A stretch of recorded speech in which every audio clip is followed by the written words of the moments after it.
Royhan Saputra tidak berhenti berucap syukur. Pria berusia 35 tahun ini berhasil sembuh dari virus corona COVID-19 setelah menjalani perawatan selama 18 hari di Rumah Sakit Umum Abdul Muluk Bandar Lampung.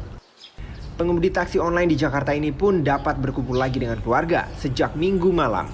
Setelah sembuh, Roy masih harus menjalani masa isolasi mandiri di rumah selama 14 hari. Roy tidak dapat memastikan kapan dirinya tertular virus corona. Warga Bandar Lampung ini hanya mengingat dirinya pernah mengantarkan penumpang warga Jepang saat menjadi pengemudi taksi di Jakarta 9 Maret yang lalu. Hingga pada akhirnya Roy kembali ke Lampung tanggal 13 Maret karena merasakan demam.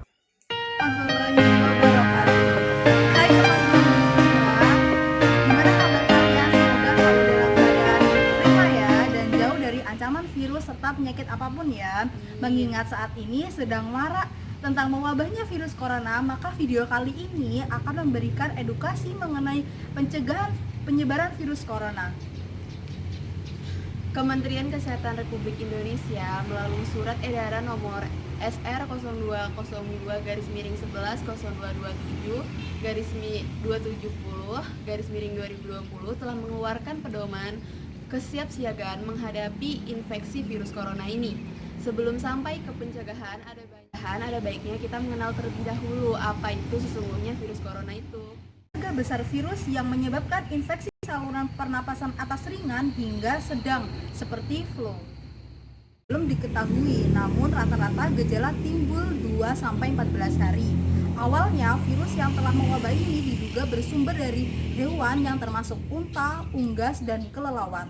Sebenarnya virus ini jarang sekali berevolusi dan menginfeksi manusia hingga menyebar ke individu lainnya.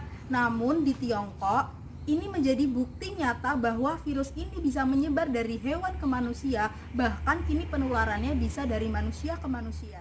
Corona juga menimbulkan penyakit yang lebih serius seperti Middle East Respiratory Syndrome atau MERS-CoV yang seperti kita tahu, dan juga Severe Acute Respiratory Syndrome atau SARS-CoV, pneumonia, and COVID-19. Penyebab infeksi virus corona yang pertama dari percikan air liur batuk dan bersin, menyentuh tangan atau wajah, menyentuh mata, hidung, mulut, tinja atau feses, tetapi tinja atau feses ini jarang terjadi.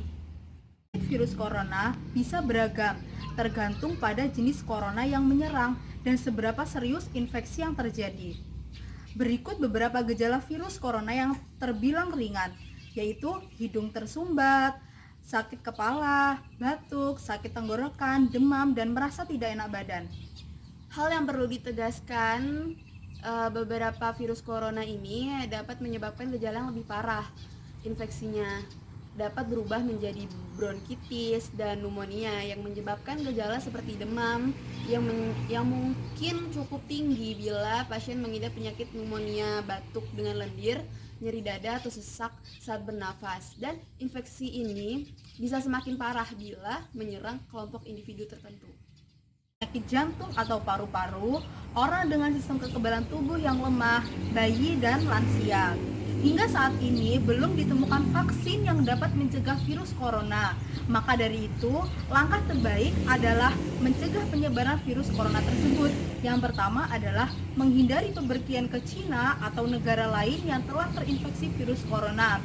Menggunakan masker saat berpergian atau saat beraktivitas di luar ruangan.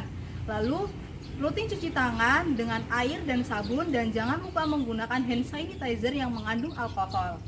Lalu hindari juga kontak dengan hewan, terutama dengan hewan liar. Lalu pastikan memasak daging dan telur sampai benar-benar matang ya. Dan terakhir, tutup mulut ketika batuk dan bersin dengan menggunakan tisu dan buang ke tempat sampah. Mata dan hidung sebelum mencuci tangan. Hindari berdekatan dengan orang yang sedang sakit. Jaga kebersihan benda yang sering disentuh dan kebersihan lingkungan. Virus corona yang harus kita ketahui. Semoga kita terhindar dari virus ini dan segala virus lainnya ya. Amin. Kami akhiri. Wabillahi taufiq wal hidayah. Wassalamualaikum warahmatullahi wabarakatuh.